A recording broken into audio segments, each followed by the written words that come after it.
তুমি কি কখনো ভেবেছ যে নতুন গাড়িটা তুমি শোরুম থেকে কিনলে সেটা আগে কোথায় ছিল? সেটা তৈরি হয়েছিল হাজার হাজার কিলোমিটার দূরে, অন্য কোনো দেশের ফ্যাক্টরিতে। কিন্তু সেখান থেকে এখানে এলো কিভাবে? প্লেনে? না ট্রেনে?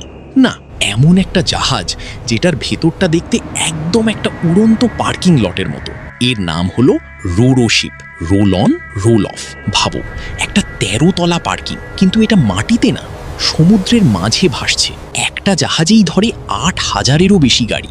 কোনো ক্রেন লাগে না, গাড়িগুলো সরাসরি র্যাম্প দিয়ে ড্রাইভ করে ভেতরে ঢোকে, আর লক হয়ে যায় স্টিল চেন দিয়ে, যাতে ঝড়েও না নড়ে। জাপান, সাউথ কোরিয়া, জার্মানি, এই সব ফ্যাক্টরি থেকে গাড়ি বেরিয়ে সরাসরি এই জাহাজের পেটে ঢোকে। আর তারপর শুরু হয় সমুদ্রের সফর, ১ সপ্তাহের, ১০,০০০ কিলোমিটারের।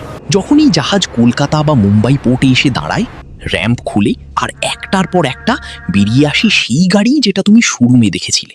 তাই পরের বার যখন নতুন গাড়ি দেখবে, মনে রেখো, সে সারা পৃথিবী ঘুরে তোমার কাছে পৌঁছেছে।